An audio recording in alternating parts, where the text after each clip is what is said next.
RBI का phase 1 हो चुका है और अब बारी है फेज़ 2 की।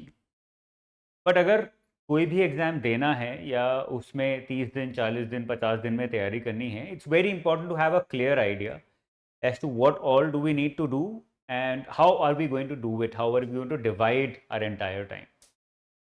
ऐसे पॉइंट पे डेली बेसिस पे डिवाइड करना थोड़ा मुश्किल हो जाता है because then it sometimes seems too much, बहुत ज़्यादा लगने लगता है।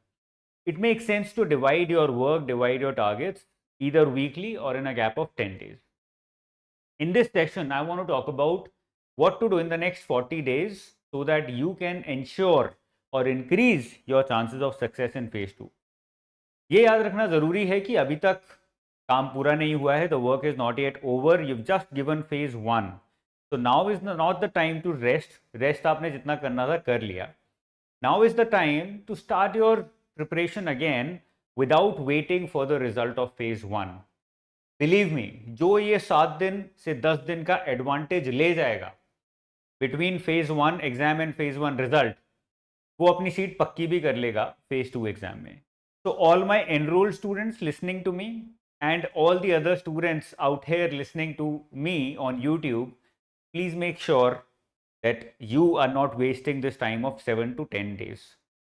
Late me get into the time table for the next 40 days. अगर मैं स्टूडेंट होता तो मैं अगले 40 दिन में क्या क्या करता। Let me try and explain it to you. Let's assume कि डे 1 हमारा 10 सितंबर है और डे 10th हमारा 20 सितंबर है। हमने 10 सितंबर को तैयारी शुरू कर दी without waiting for the result.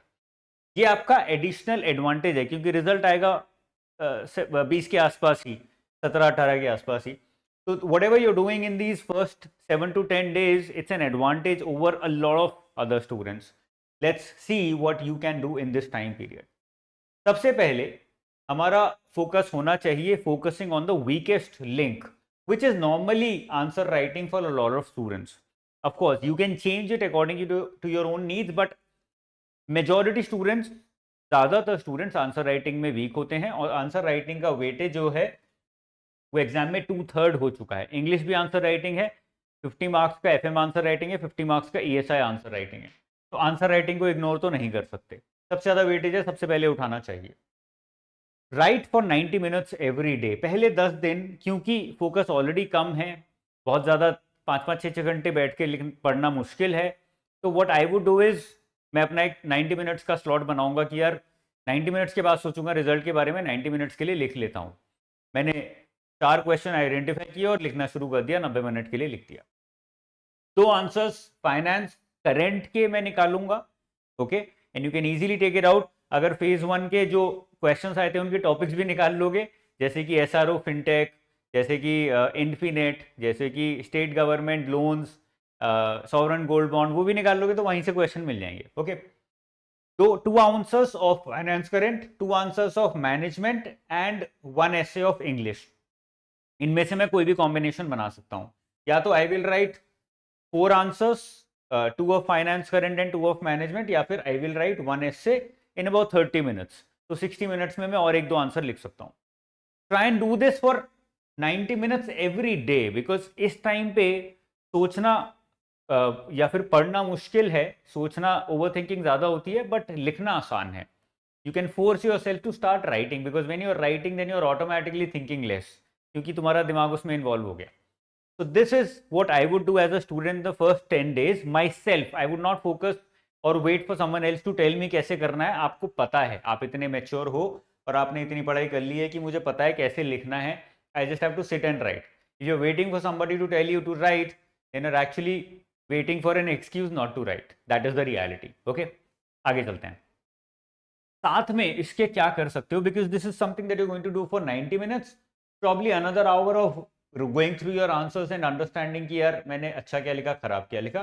तो 90 मिनट्स 1.5 घंटा, 1 घंटा और 2.5 घंटा हो गया, तो अभी भी तुम्हारे पास टाइम है, फ्लो में तो रहना चाहिए पढ़ाई के। तो दिन में 2-3 घंटा 4 घंटा ये भी कर सकते हो, इतना समय है। क्या कर सकते हो? Number 1, management syllabus. Why? Because this is the most important, सबसे ज्यादा वेटेज है एग्जाम में मैनेजमेंट सिलेबस का, इसलिए इसको मैं सबसे पहले करवाना चाहूंगा revision. Okay, I am assuming कि एक बार पढ़ चुके हो, नहीं पढ़ा है तो फर्स्ट टाइम कवर हो गया, और पढ़ लिया है तो रिवीजन हो गया। इसलिए मैंने कुछ नहीं लिखा यहाँ पे कि ये रिवीजन है या फर्स्ट टाइम कवरेज है, ओके। सेकेंड ESI करंट, जिसकी रेलेवेंस बहुत ज़्यादा है, PIB 247 एंड गवर्नमेंट स्कीम्स। यहाँ पे बहुत सारे स्टूडेंट्स मिस्टेक करेंगे बिकॉज दे वुड अज्यूम कि फेज 1 में नहीं आया तो फेज 2 में भी नहीं आएगा, बट उल्टा है, फेज 1 में नहीं आया इसलिए फेज 2 में आने के चांसेस ज़्यादा हैं, ठीक है। I would revise both of them and I would try and take MCQ test. मैं ट्राई करूंगा कि एवरी ऑल्टरनेट डे एक टेस्ट तो मैं लिखूं, चाहे वो मैनेजमेंट का हो चाहे वो ESI करंट का हो, 30-40 क्वेश्चन का, 50 क्वेश्चन का, 15 क्वेश्चन का, जो भी मेरा बनता है मैं एक MCQ टेस्ट लिखूं अच्छे से टाइम लगा के, so that I stay in touch with answering questions as well. मैं खाली पढ़ नहीं रहा हूं, मैं साथ में टेस्ट भी कर रहा हूं कि मैंने जो पढ़ा है वो मुझे कितना याद है या कितना मैं अप्लाई कर पा रहा हूं। This is something that I would do in the first 10 days. इससे ज्यादा कर सकते हो तो बेटर है, इतना तो एटलीस्ट आपको करना चाहिए। And this is the advantage that you already taken over a lot of other students who are also in the race of finding their names in the final list. Next 10 days पे आते हैं। Day 11 मतलब 21 सितंबर to day 20 मतलब 30 सितंबर। यहाँ पे I would want you to revise ESI reports because I'm expecting ESI reports में से जिस तरह लास्ट ईयर क्वेश्चंस आए थे आंसर राइटिंग में, इस साल भी आ सकते हैं। फाइनेंस करंट, क्योंकि हमने ऊपर PIB 247 कर लिया तो यहाँ पे RBI 247 रिवाइज करेंगे और साथ में फाइनेंस का सिलेबस। नाउ मोस्ट प्रॉब्ली यहाँ तक रिजल्ट आ जाएगा, आपको पता है कि मेरा हो गया है नहीं हुआ है, फेज 1 हो गया है तो फुल फ्लो में आप आ सकते हो, तो ज्यादा एफर्ट मानना जरूरी है। ज्यादा टाइम नहीं है, 21 सितंबर टू 20 अक्टूबर, 30 दिन है यार, 30 दिन तो 10-10 घंटा निकाल सकते हो ना। You can push yourself for 30 days, I think that is expected out of us. तो यहाँ पे 3 चीज उठा सकते हो, जरूरी नहीं है कि डेली 3 चीज करनी है। You can pick up probably finance syllabus, revise it in 4 days, then pick up finance current, revise it in 2 days, phase 1 से पहले कर चुके ऑलरेडी एक बार, then pick up ESI reports, revise it in the remaining 4-5 days. इस तरह से चल सकते हो। Try to revise all these 3 and take MCQ test daily. ये डेली लेना जरूरी है, एटलीस्ट 20 से 30 मिनट आपको MCQ टेस्ट लेना चाहिए। साथ में क्या करना है, आंसर राइटिंग करना है। But now I am writing every alternate day because I don't want to exhaust myself. यहाँ पे मैं एस्से राइटिंग नहीं कर रहा हूँ, यहाँ पे for the next 10 days I am just focusing on answer writing, और उसके बाद 10 दिन में एस्से राइटिंग पे आऊंगा खाली।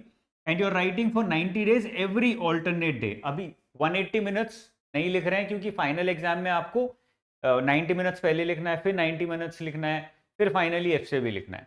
उसकी तैयारी हम टुवर्ड्स द एंड करेंगे। अभी के लिए you right for 90 minutes every alternate day, 90 minutes में 4 क्वेश्चंस। कोई भी 4 क्वेश्चंस आइडेंटिफाई करो, क्रिएट करो, अपने आप कर लो या कोर्स में बहुत सारे क्वेश्चंस आपको दिए हुए मैंने, वहां से उठाओ और लिखना शुरू कर दो। ओके, आगे आते हैं।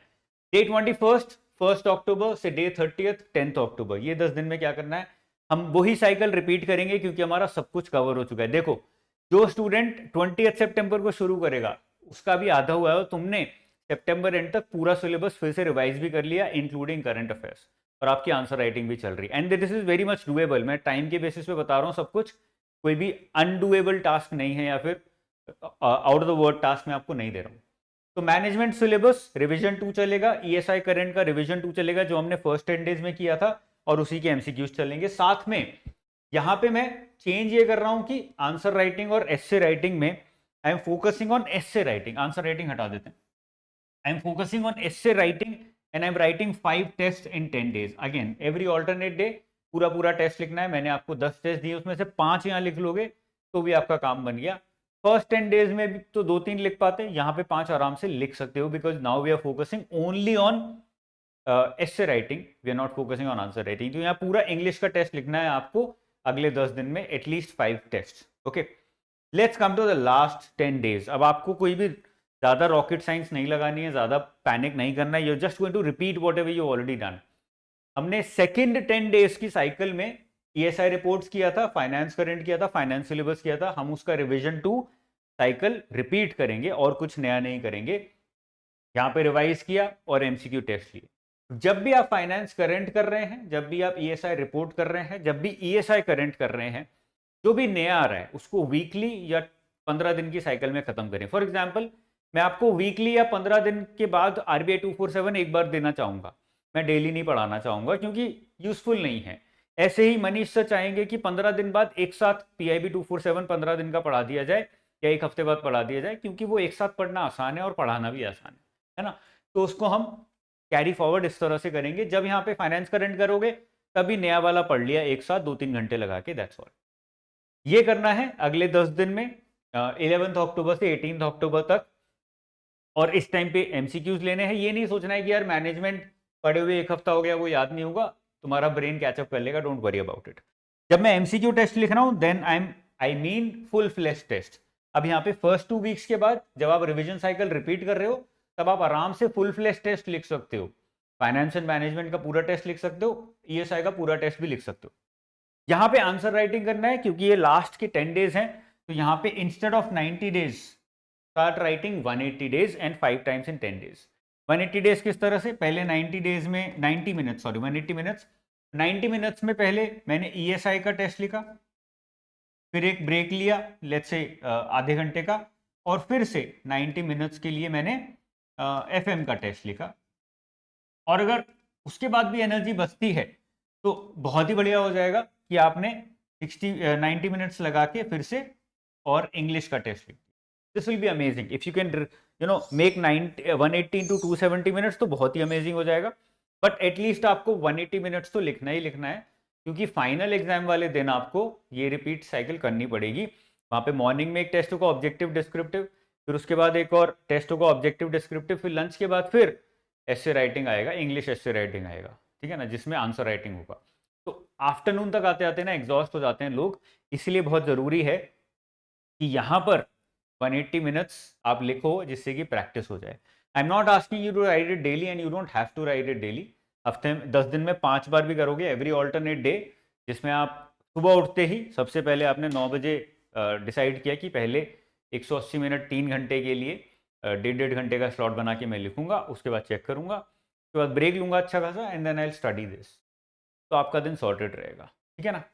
तो this is all for the next 40 days. बहुत ज़्यादा कॉम्प्लिकेट नहीं करना है इसको। I would like to tell all the students कि भाई पास्ट ईयर पेपर्स नहीं देखे हैं तो प्लीज़ पास्ट ईयर पेपर्स इस पॉइंट ऑफ टाइम में हर सुबह उठ के 10 मिनट तो देखना ज़रूरी है।